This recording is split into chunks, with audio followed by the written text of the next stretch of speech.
अस्सलामु अलैकुम वरहमतुल्लाहि वबरकातुहू।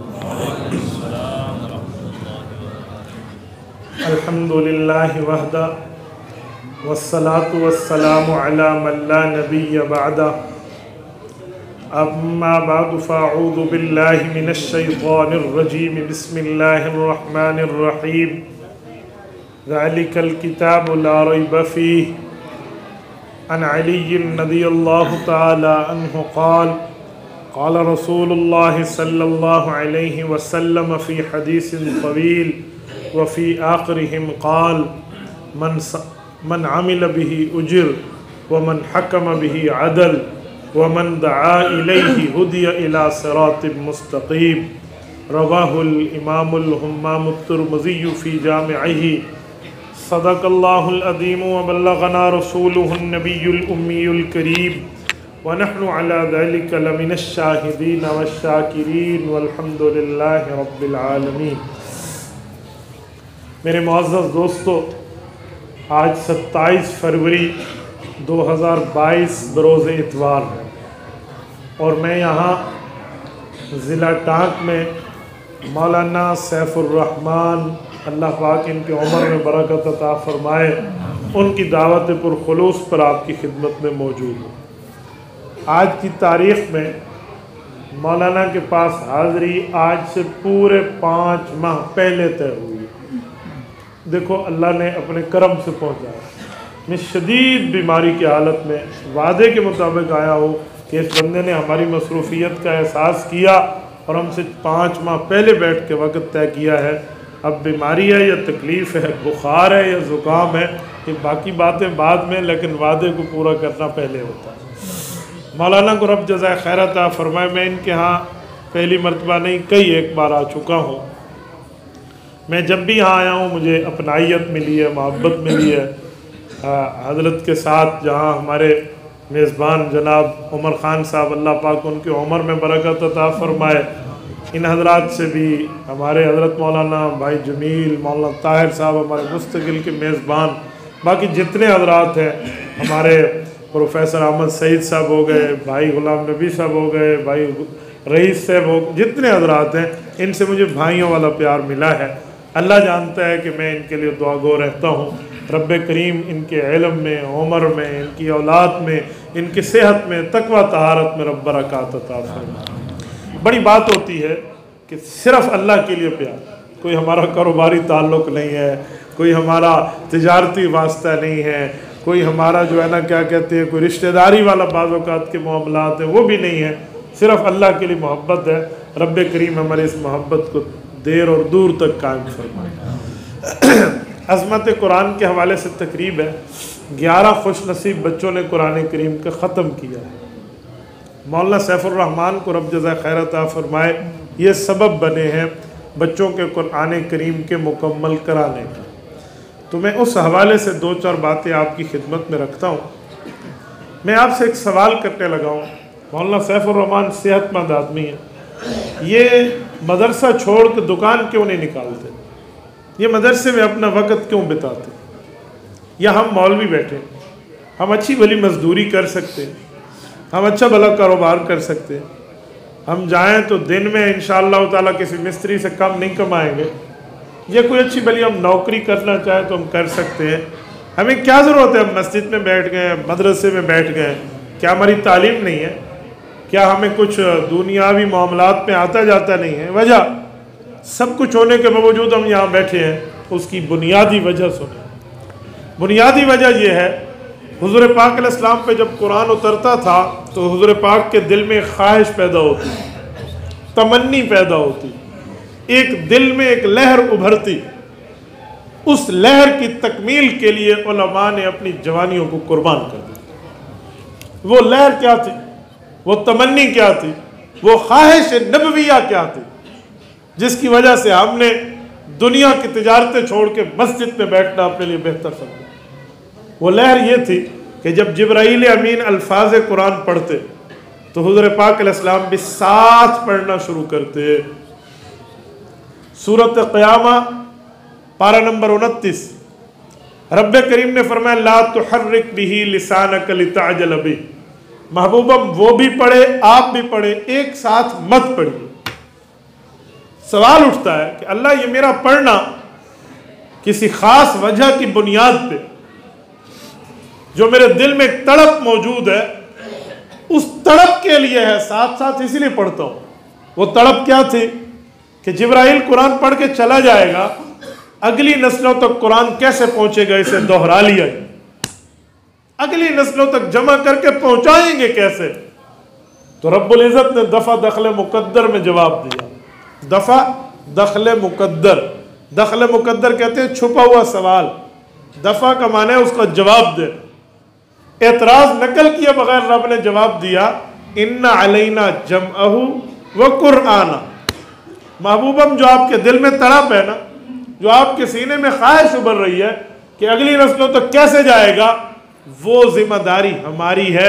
आप बेफिक्र हो जाएं, हम इस कुरान को जमा भी करा के दिखाएंगे और पढ़वा के भी दिखाएंगे। अब वो कुरान कैसे पढ़ा जा रहा है? वो इन हजरात के मस्जिद में ठिया लगाने पर पढ़ा जा रहा है। इन हजरात की मसाजिद व मदारिस व मकातिब में अपनी जिंदगियां वक्फ कर देने पर पढ़ा जा रहा है। मुझे बताइए, कुरान करीम की कोई तनख्वाह नहीं है, कोई इवज नहीं है। भाई इसने कुरान पाक के बदले में कोई पैसे दे दें, जी नहीं, दुनिया की दौलत है कुरान करीम उससे भी ऊपर है। तो हम हाफिज कुरान को जो इमामत की तनख्वाह की बात करते हैं, या मुअज्जिन की तनख्वाह की बात करते हैं, या इमाम मस्जिद के बाकी मामलात की ज़रूरियात पर, वो हम कुरान पढ़ने का बदला नहीं दे रहे होते। कुरान का तो बदल हो ही नहीं सकता। वो उसका वक्त यहाँ देने पर हम उसे पैसे दे रहे हैं कि ये वक्त वो किसी और जगह बिताता तो इसको उसके भी मुआवजा मिलता। तो लिहाजा बेहतर इसने दीन के लिए खुद को तमाम औकात से फारिग किया है। यही तो हज़रत उमर रज़ी अल्लाह अन्हु की दलील थी कि मुअज्जिन की तनख्वाह होनी चाहिए। यही दलील है कि उस मुअज्जिन ने तमाम उन लोगों के नमाज के लिए मुतवज्जे किया जो अपने अपने कारोबार में बैठे।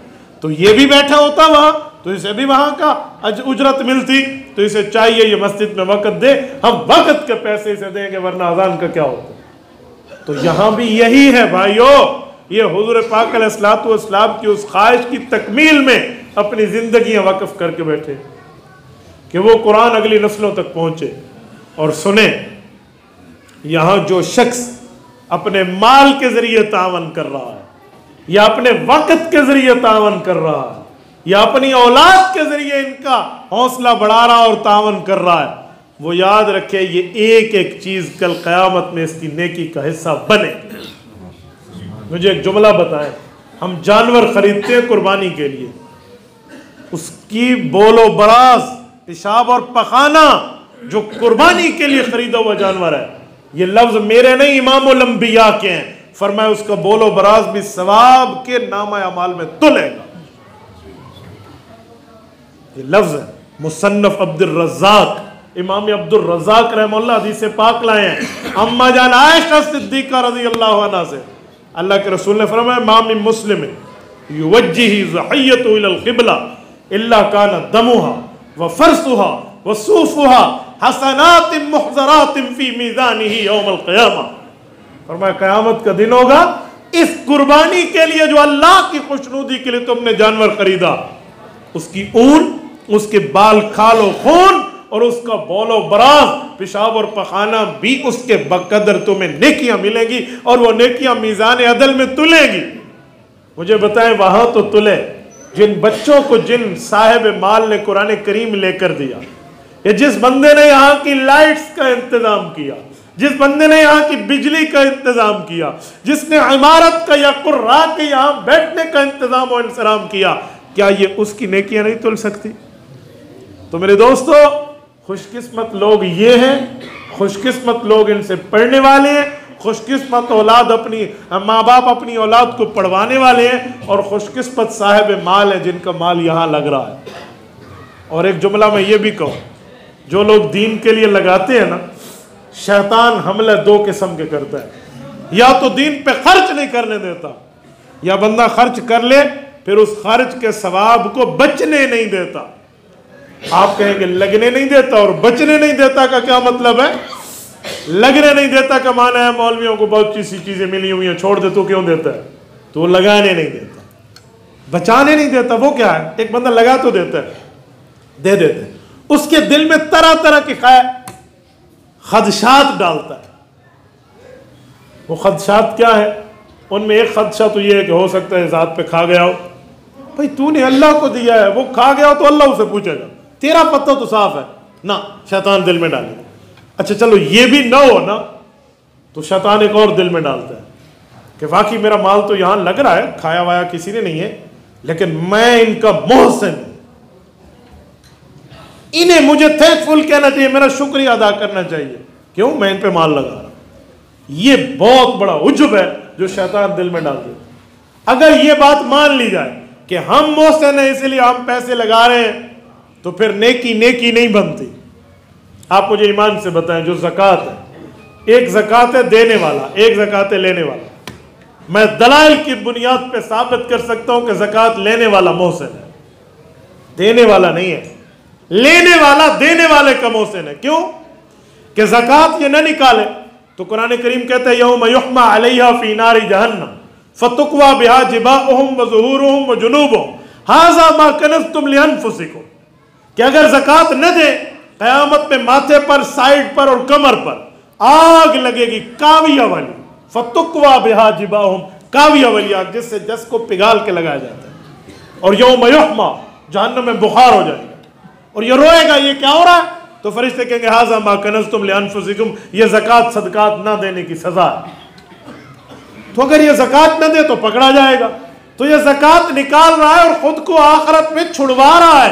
तो जो ज़कात वसूल कर रहा है ये इसका मोहसिन है कि इसने इसे जहन्नम से बचाया। ज़कात देने वाला मोहसिन नहीं है, लेने वाला मोहसिन है कि वो इसको बचा रहा है। नंबर 2, वो कहे मैं नहीं लेता, 1 मिनट के लिए रूखी सूखी मैं गुजारा कर लूंगा। हर गरीब अगर ये कह दे मैं नहीं लेता, इसका माल पाक कैसे होगा, क्योंकि कुरान कहते हैं ज़कात निकलेगी तो माल पाक होगा। खुज़ मिन अम्वालिहिम सदका तुतहिरुहुम, तो पाकीज़ा होगा तब जब ज़कात सदकात निकलेगी। गुरबा के हम लेते नहीं है तो अमीर का माल पाक कैसे होगा। तो भाइयों ये मोहसिन है, लेकिन शैतान दिल में क्या डालता है, मैं मोहसिन हूं। अगर ये ख्याल आया तो नेकी गई। मैं इस पर आपको उस शख्सियत की बात पेश कर रहा हूं जो इस धरती में रसूलुल्लाह सल्लल्लाहु अलैहि वसल्लम को महबूब हस्ती है। उम्मुल मुमिनीन सिद्दीका बिनते सिद्दीक, रफीका हयात पैगंबर हजरत अम्मा आयशा सिद्दीका रज़ियल्लाहु ताला अन्हा। ज़कात का माल आया, भांजे को बुलाया जिसको बेटा बनाया हुआ था अब्दुल्ला बिन जुबैर का, बेटा ये माल पकड़ना। वो गरीब आदमी है ना फला, हुज़ूर पाक अलैहिस्सलाम के सहाबी, वो अल्लाह वाले का, जी हाँ, तो उसे जाकर दे आओ। 2 बातों का ख्याल और ध्यान रखना। भांजे ने कहा अम्मा बता दे। कहा पहली बात, उन्हें जाकर बाय हैंड न देना, हैंड ओवर करने को उनके हाथ में जाकर न देना। वो बैठे हो ना, बस उन्हें महसूस हो तो किसी न किसी जगह साथ रख देना या सिराने के नीचे रख दो, बस उन्हें महसूस हो कि आपने कुछ दिया है। नंबर 1।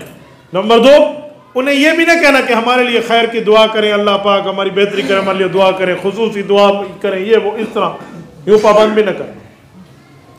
अब्दुल्ला बिन जुबैर रज़ी अल्लाह अन्हु सहाबी हैं, अम्मा आयशा के भांजे, अम्मा आयशा की औलाद नहीं है तो खाला के बेटे बने हुए, गए हैं, ये काम किया है, दोनों बातें करके वापस आ गए। वही साइड पर रखा, दुआ कभी नहीं की।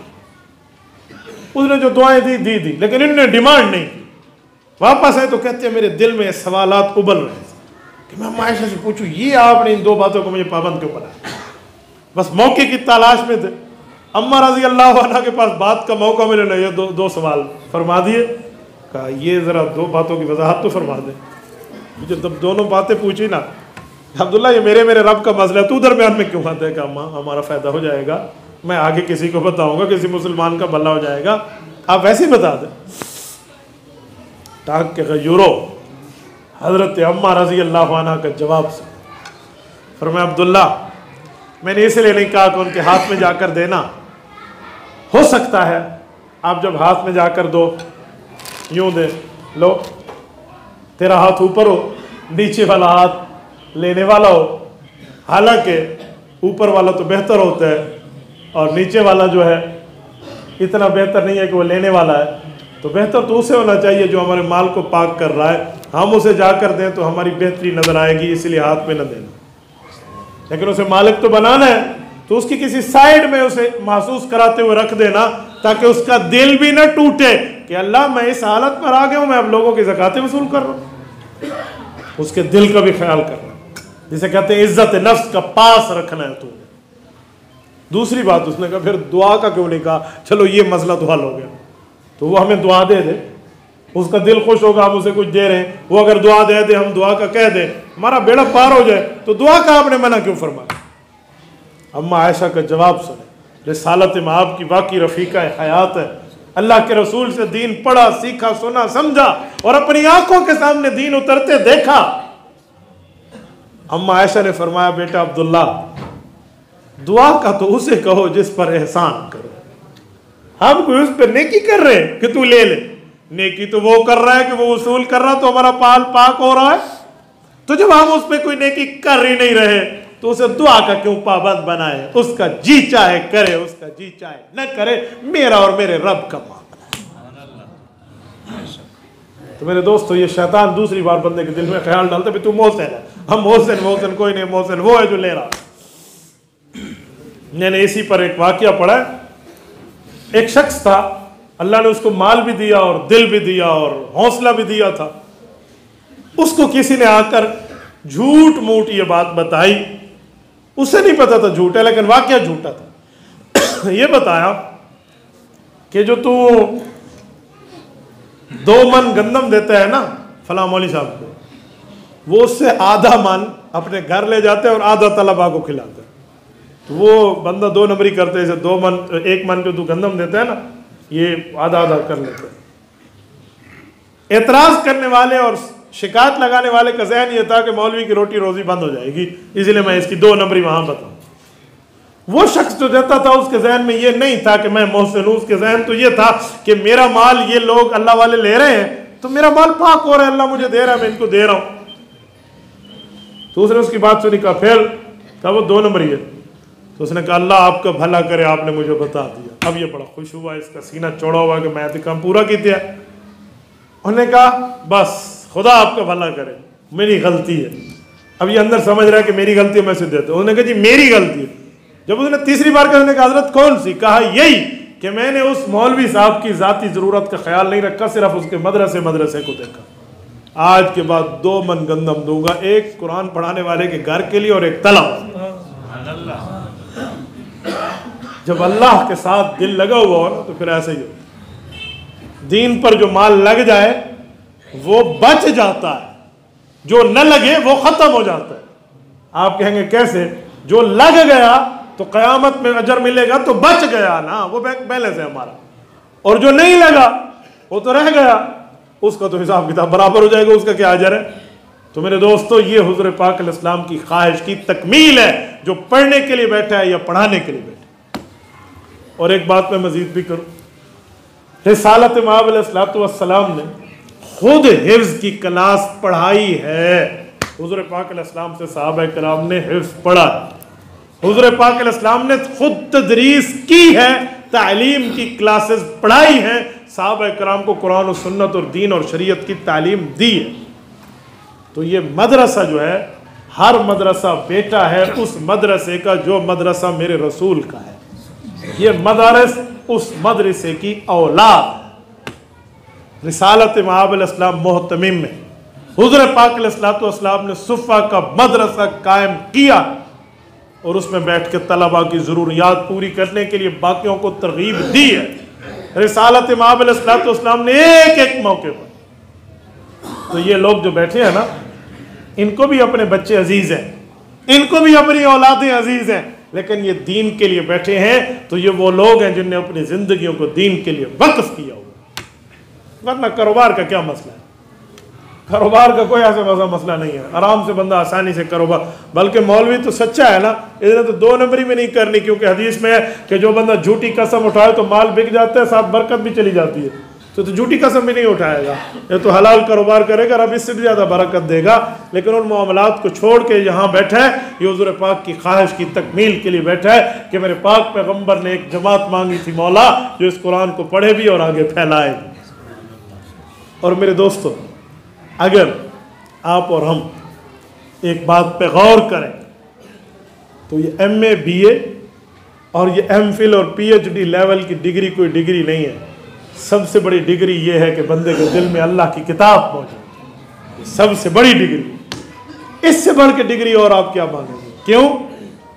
बाकी तालीम जो दुनिया की है वो उस वक्त तक है जब तक सांस चल रही है और आंख फड़क रही है और दिल धड़क रहा है और नब्ज चल रही है।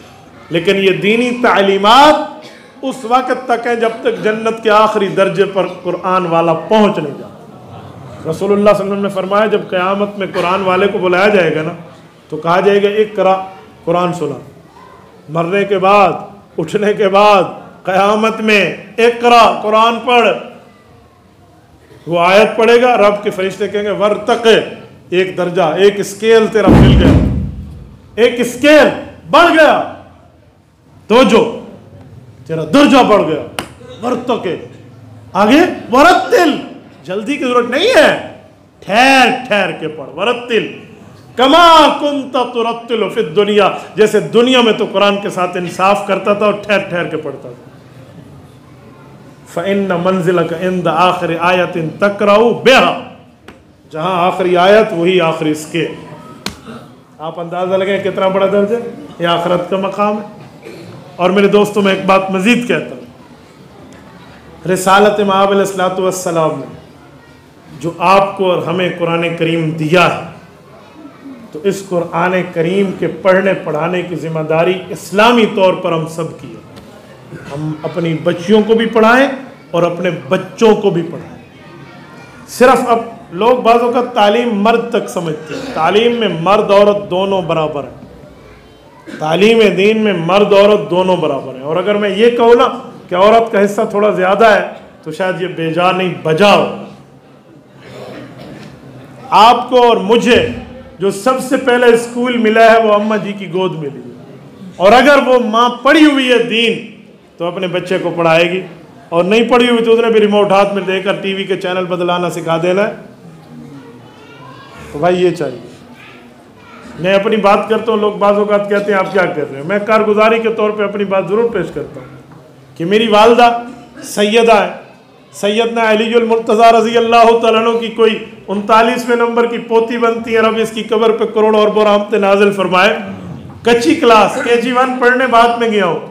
सूरत यासीन, सूरत मुल्क, सूरत वाक़या, सूरत अर्रहमान, सूरत अलिफ लाम मीम सजदा, ये अम्मा जान ने मुझे पहले हिफ्ज़ करा रखे थे।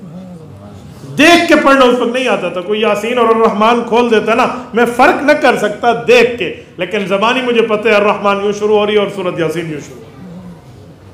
तो वो कोई पढ़ी थी ना अपने बाप से, उसे भी तो किसी ने दीन पढ़ाया था, तो उसने औलाद दर औलाद को पढ़ाया है। और न पढ़ाया हुआ होता तो फिर तो मेरे दोस्तों, इसीलिए औलाद में बच्चों के साथ बच्चियों को पढ़ाना बड़ा ज़रूरी है। दीनी तालीम औरत की ज़रूरी है, बहुत। औरत का इंतहाई मुख्तसर दीन। अल्लाह के रसूल ने फरमाया इज़ा सल्लतिल मरअतु खम्सहा, 5 नमाजों की पाबंदी करे औरत, सामत शारा, रमज़ान के रोज़े रखे, अताअत बाला, खामद का एहतराम और इज़्ज़त करे, हफिज़त फरजा, अपनी इज़्ज़त की हिफाजत करे, दखलत मिन अब्वाबिल जन्नति शात, ये औरत जन्नत के दरवाज़ों पे आएगी। रब कहेंगे तेरा इख्तियार है, जिस दरवाजे से चाह जन्नत में दाखिल। कितना मुख्तसर सा दीन है, इसे भी पढ़ाना चाहिए। और बच्चियों को तालीम दीन, बच्चियों को तालीम दीन पर एजुकेट करना ये बहुत बड़ा काम है कि हम सिर्फ एक बच्ची को नहीं पढ़ा रहे, एक मुआशरे को एक नेक औरत दे रहे हैं, एक मुआशरे को। और मेरे दोस्तों, औलाद में खुसूसन बच्चों में हम कुरान और हदीस की तालीम दिलवाएं। कहीं ये ना हो कि हम कुरान और हदीस से इतना दूर कर दें कि कल बंदे को पता ही ना हो आयत क्या है और हदीस क्या है। एक शख्स मेरे पास आया कि जी हमारे घर में जिन्नात का मसला है, कोई दम दरूद, कोई हिसाब किताब, कोई हम मुझे कोई वजीफ़ा समझा दो। मैंने कहा जी दम दरूद से बेहतर है खुद कुरान पढ़ो। पढ़ा हुआ है? अजी पढ़ा हुआ है। किसी से कहो ना कुरान पढ़ा हुआ है, वो समझते हैं वो ज़िंदगी में एक बार जो किसी मोहल्ले की बेबे जी से पढ़ा था ना, बस एक बार वही पढ़ा हुआ है। वो यही पूछ, पढ़ा हुआ हाजी, पढ़ा हुआ, ये नहीं उस बेपे से मैंने ख़त्म किया था, फिर कुरान को पूछा नहीं, वो जवाब देते हैं। मैंने तो समझा रोज़ाना इसकी रिवाइजिंग और पढ़ा हुआ। मैंने कहा अच्छा ठीक, आयतुल कुर्सी पढ़ा करो। कहते जी ठीक है। मैंने कहा आती है सुनाओ। कहते कुल वल्लाह अल्लाह समझ। तो मैंने कहा खुदा तुझे हज पे ले जाएगी, कुल वल्लाह सूरत इखलास है, आयतुल कुर्सी नहीं है। अतल कुर्सी नहीं, आतल कुर्सी, आयतुल कुर्सी भी नहीं कह सकते। तो आप मुझे बताएं, इसकी औलाद भी हो गई और ये कमाने वाला भी है, और जिसको आयतुल कुर्सी का नहीं पता, इसका कसूर बाद में इसके माँ बाप का पता है। हमने अच्छी उसे दीनी तालीम दिलवाई, तो औलाद को हम यूं पढ़ें। और मेरे दोस्तों, दीनी तालीम जरूर हो, दुनियावी हो, मैं मना नहीं करता, स्कूल की हो, कॉलेज की हो, यूनिवर्सिटीज लेवल तक आप लेकर जाएं, कोई आपको इस्लाम नहीं रोकता। बस एक मसला है कि यहूद और ईसाइयों की तहजीब ना अपनाए मुसलमान, हम उनकी तहजीब ना। क्यों? हर नमाज में हम मांगते हैं गैरिल मग़ज़ूबि अलैहिम वलज़्ज़ालिन। ये गैरिल मग़ज़ूबि अलैहिम कौन है और वलज़्ज़ालिन कौन है? ये मैं बताऊं तो आप कहेंगे मौलवी साहब ने कहा है, इमामुल अंबिया से पूछ ले।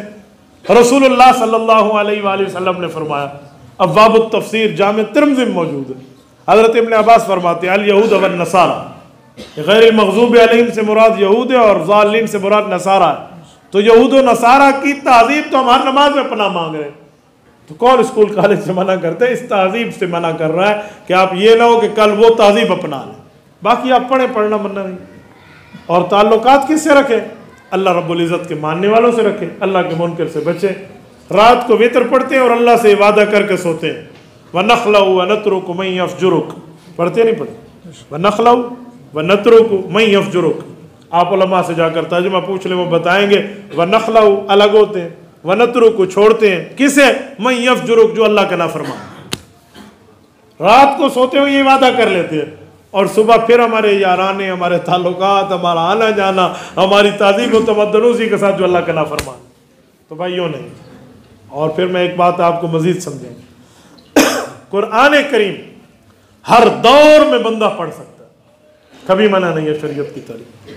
ये आज के दिन मैं आपको तस्वीर पेश करूं, कराची में दर्जा सानिया दूसरे दर्जे का आई स्पेशलिस्ट एक डॉक्टर पेपर दे रहा है, मौलाना नेशनल हॉस्पिटल कराची का आई स्पेशलिस्ट डॉक्टर, दर्जा सानिया, मौलवियों का 8 साल कोर्स के दूसरे साल का पेपर दे रहा है। तो तालीम दीन के लिए उम्र की शर्त नहीं होती। इस्लाम ये नहीं कहता आप ओवर एज हो गए ना, इस्लाम आपको नहीं। तो आप दीन इस्लाम में आइए, क्या मना है? और मेरे दोस्तों, आज मैंने एक बच्चे की तस्वीर देखी, रोंगटे खड़े हो गए। उस बच्चे के हाथ कटे हुए, हाथ नहीं, 7 दर्जे का मौलाना वो पेपर लिख रहा है अपने पाँव से, यूं पकड़ा हुआ है और पूरी तरतीब। आप अदब और गैर अदब के चक्करों में रहो, लेकिन रब ने जो इसे मकाम दिया वो अपनी जगह।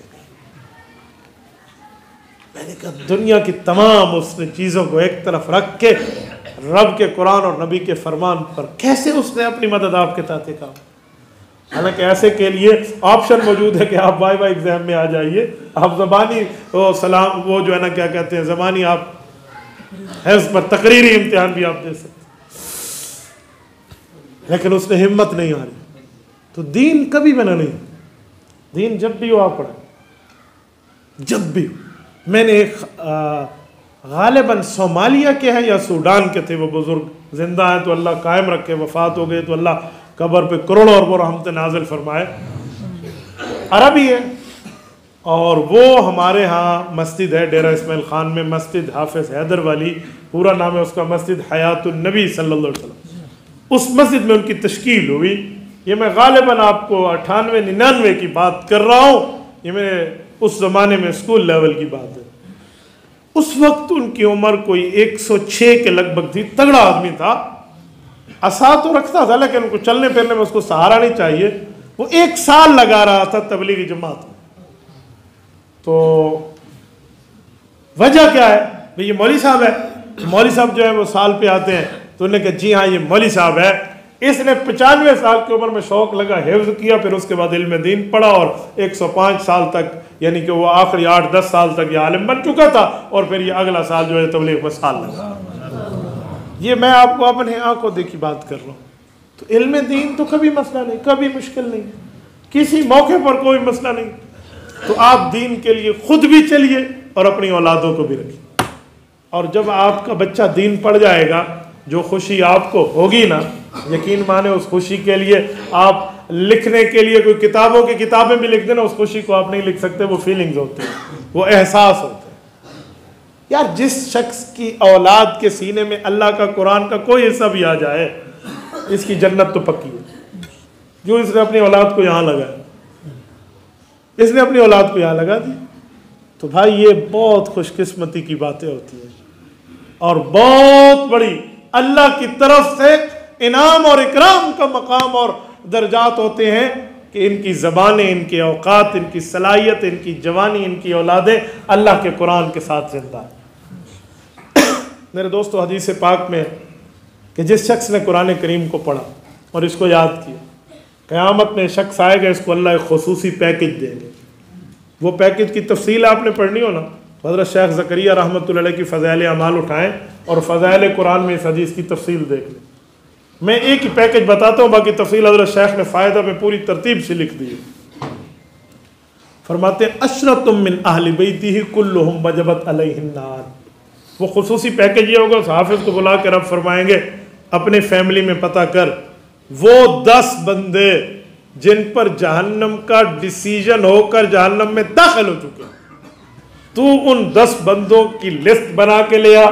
मैं तेरे इस कुरान से मोहब्बत की खातिर अभी उनके जहन्नम के ऑर्डर कैंसिल करके जन्नत जाने का हुक्म करता हूं। ये इस बंदे का खुसूसी पैकेज जस्ट फॉर फैमिली है, ये सिर्फ इसके खानदान के लिए। तो अब आप और हम जरा सोचें कि हम कारोबार करते हैं तो लीगल एडवाइजर रखते हैं क्या? भाई FIA मुझे बुलाने ले, मेरा NTN बना हुआ है भाई, मेरा तो ये खाता चल रहा है, ये फाइलर है या नॉन फाइलर है, इसमें क्या आमद है, क्या जो है ना क्या कहते हैं रफ्त है, क्या आमद है, क्या खर्च है, और क्या इसका क्रेडिट है, क्या इसका डिबेटेड है, सारी तरतीब होती है। तो हम एक लीगल एडवाइजर रखते हैं जो 1 साल में हमारे गोशवारे भर के जाकर हमारी जो गुल्लू खरासी करा ले। इसी तरह हम एक फैमिली डॉक्टर रखते हैं, भाई बीमार हो जाए तो ये हमारा फैमिली डॉक्टर है, हमारा ये घर का जो है ना डॉक्टर है, ये इलाज। तो घर में क़यामत का एक सिफारिशी भी रख लें, वो सिफारिशी ये लोग पैदा करते हैं। हाफिज कुरान, आलिम कुरान, ये भी तो फैमिली की एक सिफारिश है ना, मुश्तरका तौर पे। तो फैमिली पूरा डॉक्टर रख सकती है, फैमिली अपना लीगल एडवाइजर और वकील रख सकती है, तो ये फैमिली अपने लिए क़यामत का सिफारिशी क्यों नहीं रख सकती? तो हमें भी चाहिए। बाज ऐसे होते हैं जिनके खानदान के खानदान मर्द और औरत सारे के सारे हाफिज कुरान होते हैं, और बाज ऐसे खानदान में भी कोई हाफिज नहीं होता। मुझे एक शख्स मिला, वो उसने खुद कहा कि मौलाना मैंने तहकीक की है, मेरे पूरे खानदान में कोई हाफिज नहीं का, मेरे पूरे खानदान इस वक्त जितना हमारा खानदान है, पता नहीं को पहले हो बाद में अल्लाह दे दे। मैं इस वक्त मौजूदा अपने ज़माने की बात कर रहा हूँ कि इस वक्त मेरे चचाओं में, मेरे फलां में, मेरे फलां में, फलां में कजी वालिद का ख़ानदान, वालदा के ख़ानदान में उसने कहा 2 हाफिज है, लेकिन मेरे वालिद के ख़ानदान में कोई नहीं। तो मैंने उसे कहा कि आप क्या करते हैं? कहा जी मैं तो दुनिया में फंस गया, औलाद 4 बच्चे, चारों माशाल्लाह कैडेट कॉलेज में पढ़ रहे हैं। तो मैंने कहा बहुत अच्छा, उन चारों में से आप पिछले टाइम उनको हाफिज कुरान में भेज दें तो ये गिला आप नहीं कर पाएंगे ना। खुदा के बंदे, पानी आपके सामने मौजूद है और उसके बाद आप कहते हैं मैंने 2 घंटे से पानी नहीं पिया, प्यास बहुत सख्त लगी हुई है, तो भाई इसको पी लो ना। तो औलाद भी अल्लाह ने आपको दी है, आप अपनी औलाद को हाफिज बना लें। लेकिन घर उस शख्स का माहौल नहीं था, वो उसके घर में बगावत खड़ी हो जाएगी अगर ये कहेगा ना कुरान पढ़ने भेजो। कुछ हालात उसके ऐसे थे, ये इस अकेले को फिक्र पड़ी थी। तो कहीं ये हाल होता है भाई, और कहीं ये हाल हो। एक शख्स के मैं जनाजे में गया, मुझे उनके बड़े भाई ने कहा कि हमारे वाले साहब फौत हुए, आपने जनाजा पढ़ा। जनाजे में पहुंच गया हूँ, जनाजे मैयत आ गई है, ऐलान हुआ है और नमाज जनाजा की नीयत बताई है, नमाज जनाजा के तरीके बताए, और फिर मैं किबला रुख हुआ। हाँ जी सफ़े पूरी हो गई जी, अल्लाह अकबर करें जी करें। ये यूँ हाथ ऐसे उठा और ऐसे हाथ पर किसी ने आकर यूँ पकड़ा, एक्सक्यूज़ मी सर, जी बोलो। कहा ये मेरे अब्बे का जनाजा। मैं परेशान हो गया, भाई मैं पढ़ाना चाहता हूँ। तो ठीक है, औलाद पढ़ाए वालिद के जनाजा तो बहुत अच्छा है। तो मैंने उस वक्त अपने दिल में ये फैसला लिया कि मुझे पीछे हो जाना चाहिए, ये औलाद है। मैंने कहा जी, कहते मसला पूछना है कि मुझे जनाजा तो नहीं आता, तो मैं 3 बार कुल अवल्ला पढ़ लूँ, जनाजा हो जाएगा अब्बे का? ये गालिबन कोई सेकंड ईयर के स्टूडेंट है। आप बताएं, इस तालीम में इतना मुनहमिक हो गए हैं कि वालिद के जनाजे में औलाद 2 लफ्ज़ भी नहीं पढ़ सकती। हम क्या करेंगे? कहाँ जाए? कोई असल दीनी तालीम, और जब दीनी तालीम में औलाद इससे वाकिफ़ हो और माँ बाप अपने वक़्त पर दुनिया से जाएं, तो खुशकिस्मत माँ बाप होंगे कि कब्र में उनके लिए क्या इसाले सवाब ये कर रहे होंगे। मेरी मस्जिद की मुक्तदी हैं, जुमा की मस्जिद के सुहेल गोगा घायल साहब, अल्लाह उनकी कब्र पे करोड़ों अरबों रहमतें नाज़िल फरमाए। बहुत दीनी आदमी था। 4 बेटे हैं, उस वक्त उनके 3 बेटे हाफिज थे, अब तो चौथा भी हाफिज है। उस वक्त उनके 3 बेटे जब वो फौत हुए, मेरे उनके बड़े करीबी ताल्लुकात थे, उनके बेटे मेरे शागिर्द हैं। मैंने उनके बेटों से कहा कि उन्होंने कहा उस्ताद जी अब्बा फौत हो गया और मुझे जनाजे का, मैंने कहा नहीं, जनाजा मैं पढ़ने आऊँ, पढ़ाएगा तुम में से कोई एक, आपस में तय कर लो। क्यों? जितना बाप के लिए बेटे ने दर्द दिल से मांगना है ना, उतना मौलवी ने दर्द दिल से नहीं मांगना। आप पढ़ा। मैंने कहा साजी मुझे ख़ानदान कहेगा तू? मैंने कहा मैं वहाँ ऐलान करूँगा, मैं तुझे खुद मुसल्ले पे ठहराऊँ। रोई हूँ। मैंने उन्हें मुसल्ले पे ठहराया, सबको बताया, सब ने कहा जी बिल्कुल ठीक है, यही पढ़ाए। उसने नमाज जनाजा पढ़ा। जब उसके बाप को कब्र में रखा जा रहा था, तीनों बेटे कुरान के हाफ़िज़ और ऊपर बैठकर कुरान पढ़ रहे थे।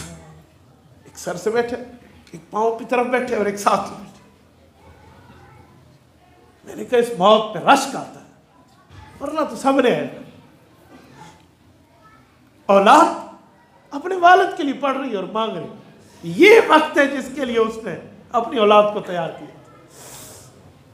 अल्लाह के रसूल सल्लल्लाहु अलैहि वसल्लम ने फरमाया कि जो वलाद साले छोड़ के बंदा जाते ना, नेक औलाद, फरमाया इसकी नेकी का असर इस शख्स को, मैयत को कब्र में भी मिलता रहता है।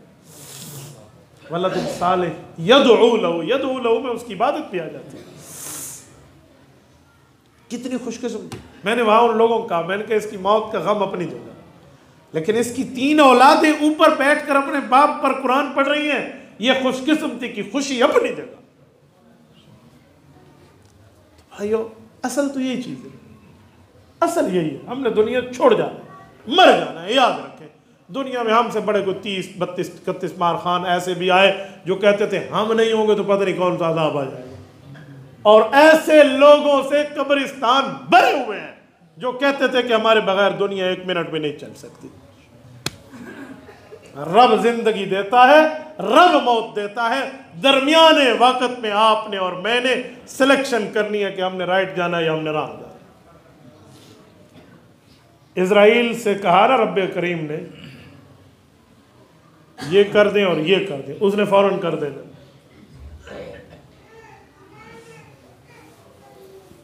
वो शद्दाद बादशाह था ना, 300 साल उसने अपनी जन्नत बनवाई अल्लाह के मुकाबले में।